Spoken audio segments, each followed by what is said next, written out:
Assalamualaikum warahmatullahi wabarakatuh. Hari ini kita akan belajar tematik matematika tentang pecahan senilai. Sebelumnya, apa kalian masih ingat pelajaran kalian di kelas 2 tentang pecahan, yaitu seperti gambar di samping. Di sini sudah ada satu buah kue yang mana dipotong menjadi dua bagian sama besar. Betul.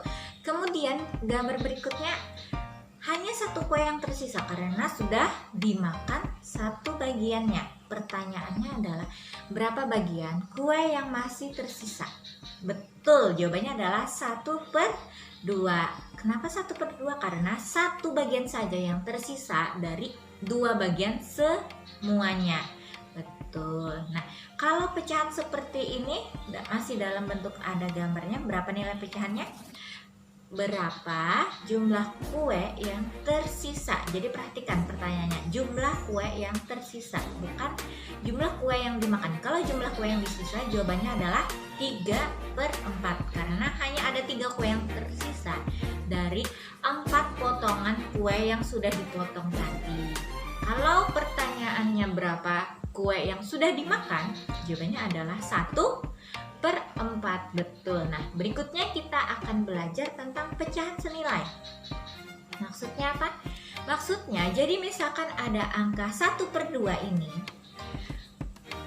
berapa pecahan senilai dari angka 1/2 itu? Jadi, karena angka 1/2 itu sudah angka yang kecil atau sudah angka sederhana, yang mana tidak bisa dibagi lagi salah satu dari mereka, apalagi keduanya tidak bisa dibagi. Jadi kalau salah satu saja tidak bisa dibagi, jadi kita tidak bisa membaginya dengan angka berapapun. Jadi kita bisa mencari pecahan senilainya dengan mengalikan dia dengan angka yang sama. Untuk angka pembilang dan penyebut kita kalikan dengan angka yang sama. Contohnya 1/2 kita kalikan dengan 2/2. Misalkan ibu mau ambil angka 2/2. Kalau kalian mau ambil angka 5/5 atau 4/4, silahkan. Karena mereka tetap akan menjadi pecahan yang senilai dari 1/2 ini. Jadi 1/2 ibu kalikan dengan 2/2, 1 di atas ibu kalikan dengan 2 di atas juga, menghasilkan angka 2. Dan angka 2 di bawah ibu kalikan dengan angka 2 di bawah juga, menghasilkan angka 4. Jadi jawabannya adalah 2/4 pecahan senilainya.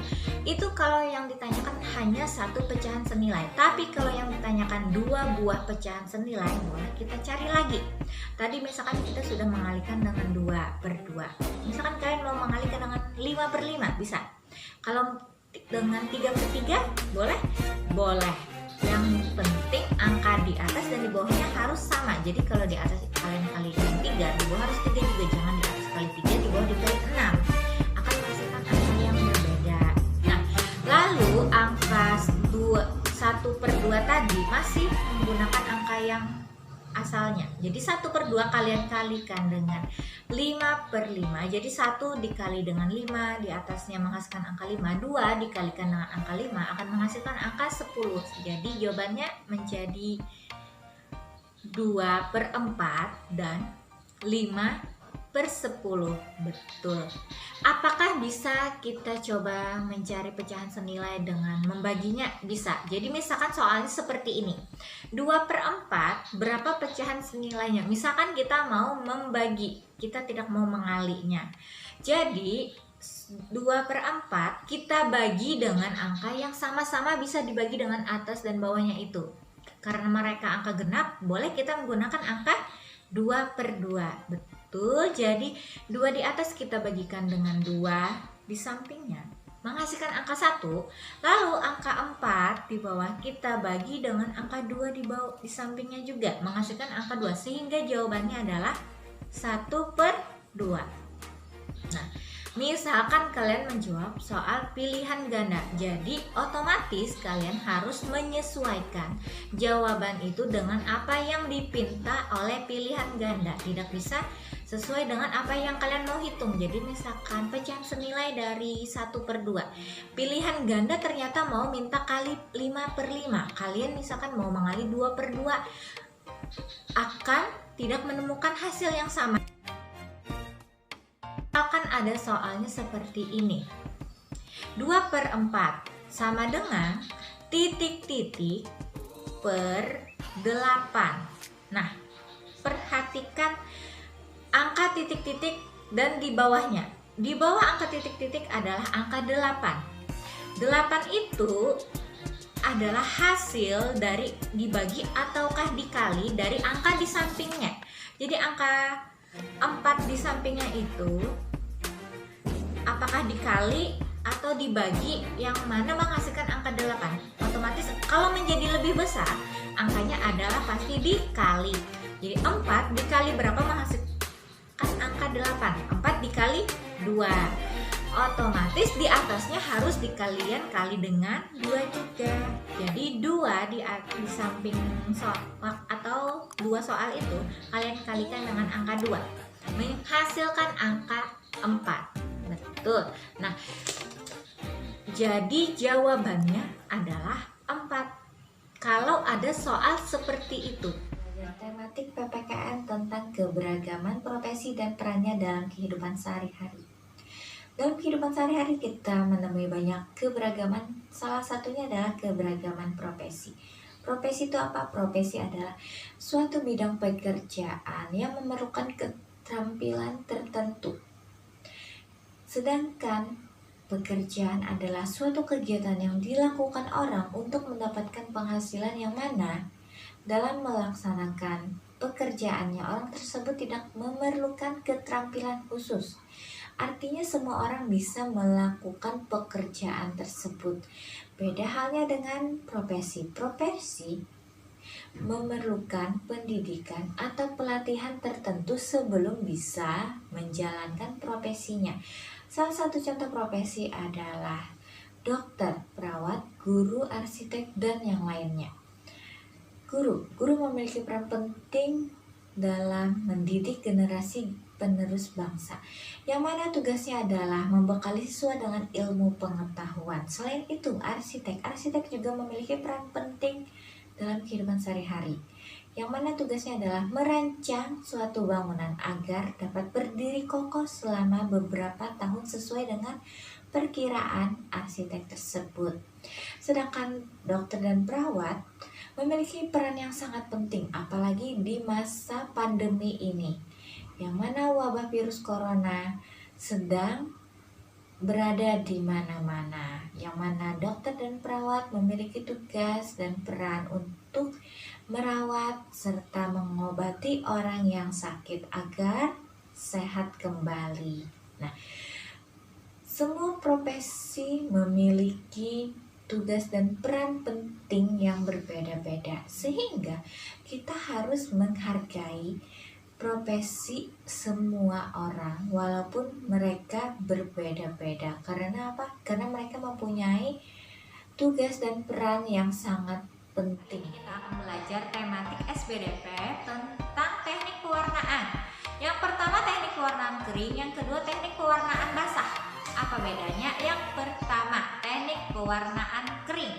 Teknik ini tidak menggunakan campuran bahan apapun dalam mewarna. Jadi ada bahannya langsung kita gunakan. Contohnya adalah krayon atau pensil warna. Apakah itu pensil warna yang kayu ini atau spidol, yang mana langsung bisa kita gunakan tanpa harus dicampurkan dengan air atau campurkan dengan minyak. Jadi ada ambil spidol langsung warna, selesai. Dan yang kedua teknik pewarnaan basah, yang mana di sini kita harus menggunakan campuran bahan tertentu sebelum mewarna. Contohnya adalah cat air, kita menggunakan tambahan air sebelum mewarnakannya. Jadi ambillah palet atau tempat untuk meletakkan cat-cat atau warna-warna yang kita inginkan, baru nanti dituangkan cat airnya di palet itu, lalu nanti beri tambahan air secukupnya. Mau warnanya semuda atau setua apa, sebanyak itu juga warna yang akan air yang kita tambahkan, dengan menggunakan kuas sebagai alat bantu mengaduk atau mewarnakannya di lukisan yang tadi. Selain cat air, ada juga cat minyak yang menggunakan campuran minyak tertentu untuk mewarnanya, supaya warnanya itu tidak terlalu kental atau tidak terlalu tua. Jadi ditambah minyaknya secukupnya juga, menggunakan bantuan kuas sedikit.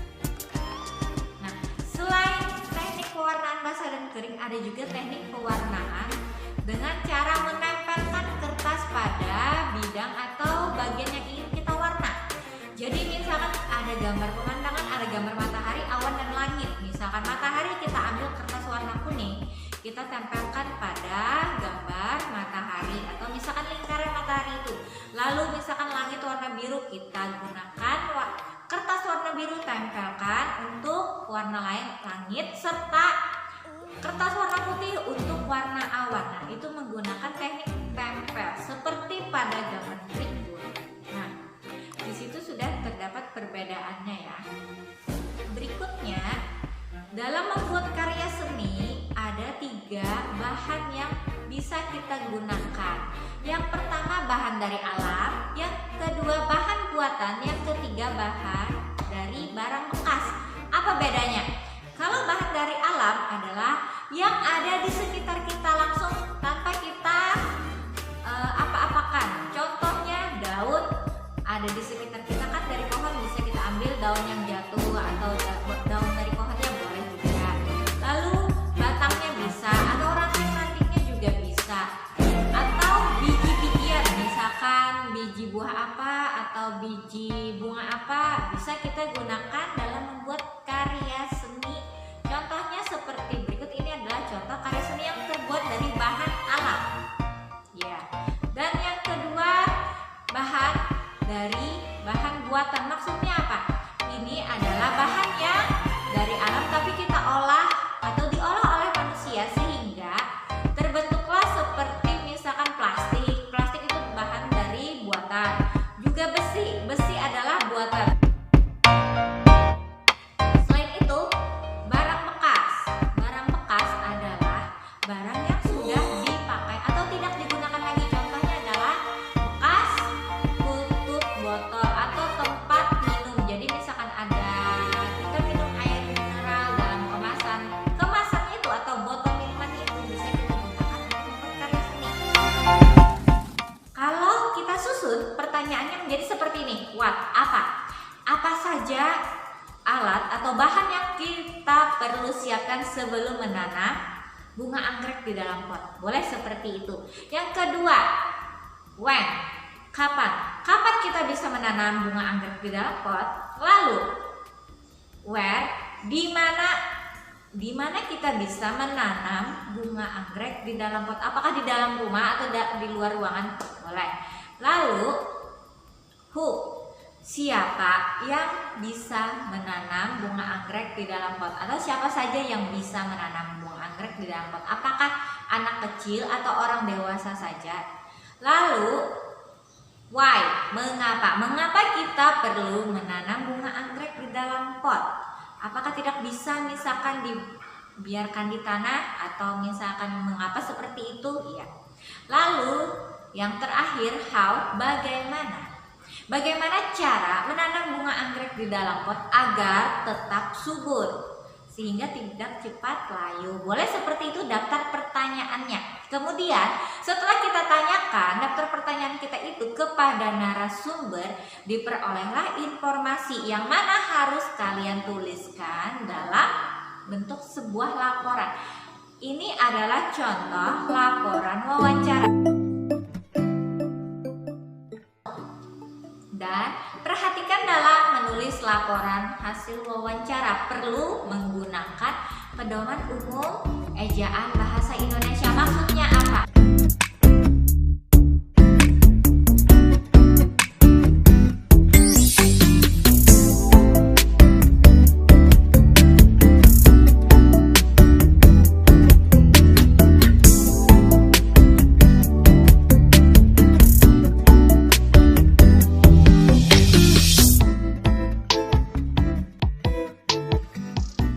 Sampai di